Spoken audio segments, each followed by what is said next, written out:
Hey everybody, Deathblade here. Man, it is really hot here in San Diego. There's a heat wave right now. I'm re-recording this whole video because I just recorded it, but I had the fan going and the doors open and there was like stuff blowing around and cars driving by. So I closed everything, turned off the fan, and I feel like I'm gonna start sweating into nothing in a second. But in any case, let's get going. Talking today about webnovel.com. Before I get started, if you'd like to support the channel, please do like, please do subscribe, share the video. You can comment on the video. You can check the links in the description. I have links that you can use to support me directly. That's very much appreciated because my wife, Madam Deathblade, has been doing a lot of studying to try to get better at video editing, and she does put a lot of work into editing the videos, so that's very much appreciated if you can support the channel. So yes, if you saw the title, you know what the video is about. Webnovel.com tried to recruit me. Now, I'm not going to go into too much details about Webnovel. That's a story for another video. Long story short, Webnovel is basically the biggest competition for Wuxiaworld. Kind of some bad blood and drama between the two websites. Again, subject for another video. They tried to recruit me recently, and so I want to share the story, and I'm also going to go into a little bit of detail after I tell the story that will make it very clear why Webnovel.com's translations are so bad. Now, there are definitely some good people working at Wuxiaworld. There are definitely some good people working at webnovel.com, some good translations, and they also have original work as well. But the vast majority of their stuff, the quality is just really bad. It's atrocious, and it's, I would say, an insult to the author, insult to the book, insult to the language. Why is it like that? Well, after you see how they tried to recruit me, you'll understand exactly why. So, I have all the screenshots. Just ahead of time, I'm just telling you this is not like some sort of crazy dramatic story. Here's the first screenshot. As you can see, this person, I'm erasing their real name. She introduced herself as Anita, but that's not her name. She said, as you can see at the top there, she works for a company, Taro Rhoda Brand Communications Limited, and she has, after that, China Literature Manga Project Manager, although when she recruits me, she tries to recruit me for novels. If you look at her profile, which I don't have here, I'm not going to show it, she's obviously a recent college grad, so she's obviously not getting paid a lot. And as you can see, as you'll be able to see from the communication, I don't think she did even the slightest amount of research. I think she got hired and then they were like, try to find translators. So she went onto LinkedIn, searched for translator, and then just started messaging people because, yeah. All right, so look at the message that she sent to me. This is from a couple months ago. I've been wanting to do this video for a while, but it took me some time to get all the information together. She says, hello, I'm Anita. Nice meeting you. We are looking for warm and responsible translators to translate Chinese fantasy novels into English version. This is a long-term project. Are you interested in joining us? Now, my first reaction was kind of like, what?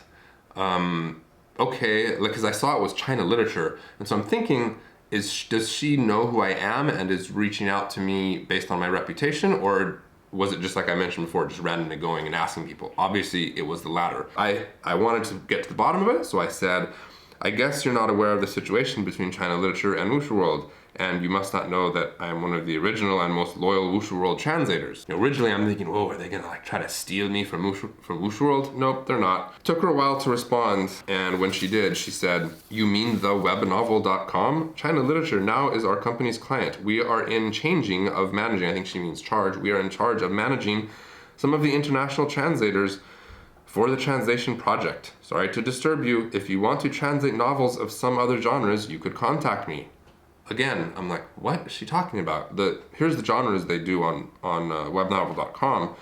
I don't know, what is she talking about? Her original message just said, translate Chinese fantasy novels. I guess she thought that, like, I might be interested if it wasn't Chinese fantasy novels, or I don't know, whatever. So I wanted to get a little bit more information, so I responded with, what do you pay? She gets back to me, $8 per 1,000 Chinese characters.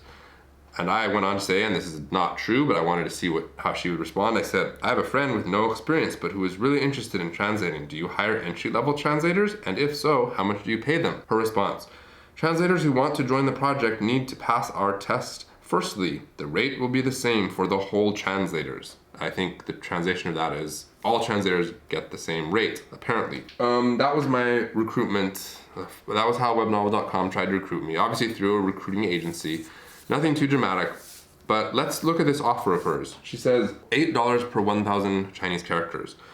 So let's do the math. Chapters are usually about 3,000 Chinese characters. So that's $24 per chapter. The average industry rate nowadays is 2 chapters per day. So that's $48 per day. And that means $240 per week and about $12,000 per year. Now, before we get into the rest of the things I want to point out about how translators are paid in the industry, just think about that, $12,000 per year. In America, like, nobody can make a living at $12,000 per year. In fact, the poverty line in the United States of America is $11,000. So technically you could make a living, but virtually nobody's going to want to do that. And if you have a family, obviously it's impossible.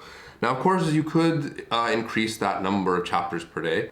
You could translate, double that, 4 chapters per day, and then bump it up to 24,000 per year. But again, that once you get past four chapters, you're starting to get into the level of being of it being too much mentally to be able to translate that much. The quality goes down and whatnot. Now, let's compare this to some other jobs. I just so happened to be at Chick-fil-A, and I noticed that they were hiring for $15 an hour. At $15 an hour, if you work full-time, you can make a little over $30,000 per year. So webnovel.com is trying to recruit translators, full-time translators, who wouldn't even make as much as if you worked at a fast food restaurant. Now, let's talk about professional translators for a second. I talked to my friend, he's colloquially known as Beer Blade. He translates Lord of All Realms. We met in China. He's Chinese.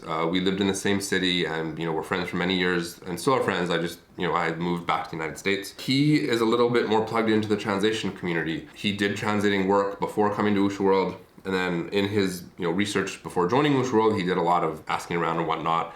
So I talked to him, and he said that the average rates in China for professional translators, now again, this is China, where it's not an English-speaking country and it's not even a first world country. The rates there are 2,000 renminbi per 1,000 Chinese characters. So doing the math, that's about, if you do the math, it works out to about $80 per chapter. Now, isn't that interesting for those of you who remember the good old days back when Wuxiaworld was just starting? Sponsored chapters for Coil and Dragon, Ashtos of the Heavens were about $80 per chapter. So isn't that interesting? If you do the math for that, multiply by day, week, and whatever, it's about $40,000 per year. That's for doing 2 chapters a day. So obviously, if you increased it to more than that, then professional translators in China could be making pretty good money. Just to put that into perspective, when I was in China, I was working as a foreign teacher at a school, and I had an assistant teacher, a co-teacher. Those co-teachers at that school, they had a starting salary of about $300 per month. So we're talking not even $4,000 per year. Obviously, as they stayed, they could get in a little bit more salary, but that's, you almost can't even compare the two. The foreign teachers in that city, I would say a good starting salary for them is about $1,500 a month. So that's, not even $20,000 a year. And the funny thing is, I used to talk to a lot of cab drivers because I took cabs a lot, and I liked talking with them to improve my Chinese and whatnot. And I asked a lot of them about their salary, and they had salaries roughly the same as the foreign teachers. So $1,500 a month. I talked to some who claimed that they could make as much as $3,000 a month by working really long hours and whatnot. So, we're talking salaries $20,000, $30,000 a year for professional people in China, or cab drivers or whatever. Look at this really quick. I'm not going to read this entire thing. This is just something I Googled talking about professional translators. Go down to the bottom section, and you can see anything from less than 1 cent a word to up to 17 cents per word. If you plug those things into the calculator,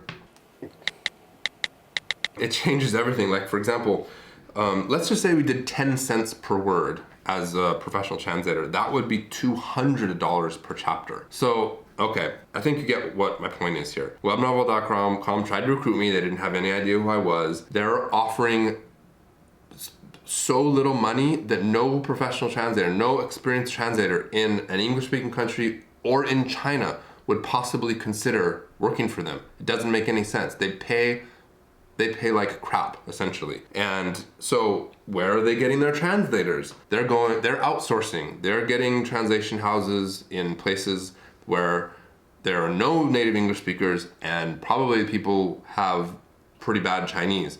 So it's no wonder that the novels on their site are essentially just the bottom of the barrel, the worst in terms of translation quality. Now speed maybe is good because, you know, if you hire bad translators that can just go quickly, they can maybe do a good job. I've heard whispers that a lot of the stuff, or that some of the stuff on webnovel.com is essentially machine translation that's been cleaned up by editors. It's really a shame, but in the end, it is what it is. For those of you out there who are interested in this translation scene, you can now know the stuff that goes on behind the scenes. They tried to recruit my friend Beerblade a while back for basically similar race to what they tried to recruit me for, maybe even more. So I find it kind of interesting because that was back when he wasn't, nobody knew who he was. And again, I'm not saying like I'm famous or something, but within this industry, I've been around for quite a long time. I have a lot of experience. You would think that a recruiter would take the time to at least look at my resume, which is available on LinkedIn, which is where she tried to recruit me. So that's it for this video. I hope you found it interesting, and I hope it gives you a little behind the scenes of what's going on. If you have any questions or you have any of your own insight or input into this whole thing, please leave them in the comment section below. That's it for this video. I'll see you next time. Godspeed.